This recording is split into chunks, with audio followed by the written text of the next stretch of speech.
വിഴിഞ്ഞം അന്താരാഷ്ട്ര തുറമുഖത്ത് നിന്നുള്ള കയറ്റുമതി ഇറക്കുമതി സംരംഭം ഈ മാസം 18-ാം തീയതി ഉദ്ഘാടനം ചെയ്യപ്പെടുകയാണ്. നമുക്കറിയാം, ഇതുവരെ ട്രാൻസ്ഷിപ്മെൻറ്റ് സൗകര്യം മാത്രം ഉണ്ടായിരുന്ന കണ്ടെയ്നറുകൾ മാത്രം കൈകാര്യം ചെയ്തിരുന്ന പോർട്ടിൽ നമുക്ക് കയറ്റുമതി ഇറക്കുമതി സംരംഭങ്ങൾക്ക് കൂടി ആരംഭം കുറിക്കുകയാണ്. ഇത് കേരളത്തെ വലിയ മാറ്റത്തിലേക്ക് വഴിതെളിക്കുമെന്ന കാര്യത്തിൽ നമുക്ക് യാതൊരു സംശയമില്ല. കേരളത്തിൻ്റെ മാത്രമല്ല, ദക്ഷിണേന്ത്യൻ സംസ്ഥാനങ്ങളുടെ കൂടെ ഗേറ്റ് വേ ആയി വിഴിഞ്ഞം മാറാൻ പോവുകയാണ്. ഈ സർക്കാരിൻ്റെ സ്വപ്ന പദ്ധതിയായ കേരളത്തെ തുറമുഖ നഗരമാക്കി മാറ്റുക എന്ന കാര്യത്തിനുള്ളൊരു നല്ല തുടക്കം കൂടിയായിരിക്കും ഇത്.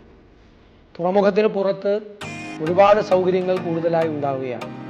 നമ്മുടെ സംസ്ഥാനത്തിൻ്റെ പരമ്പരാഗത വ്യവസായങ്ങളായ കശുവണ്ടി, കയർ, അതുപോലെ മത്സ്യ സംസ്കരണം, നമ്മുടെ സുഗന്ധദ്രവ്യ ഉൽപ്പന്നങ്ങൾ, ഒളിയോൺസൻസ് തുടങ്ങിയവ കയറ്റുമതി ചെയ്യുന്നതിന് പകുതി ചെലവ് മാത്രമേ ഇനി ഉണ്ടാവുകയുള്ളൂ.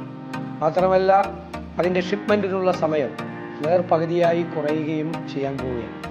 അതുകൊണ്ട് തന്നെ പോർട്ടിന് പുറത്തൊരു വലിയ വ്യവസായ ശൃംഖല കേരളത്തിലുണ്ടാകും. ലോജിസ്റ്റിക്സ്, അതുപോലെ കണ്ടെയ്നർ ടെർമിനൽ സ്റ്റേഷൻസ് ഉണ്ടാകും, ലോജിസ്റ്റിക്സ് സൗകര്യങ്ങൾ ഉണ്ടാകുന്നതിനുള്ള അനുബന്ധ സൗകര്യങ്ങൾ ഉണ്ടാകും. ഇത് വലിയ മാറ്റത്തിന് കേരളത്തിൽ വഴിതെളിക്കുമെന്ന കാര്യത്തിൽ യാതൊരു സംശയവുമില്ല.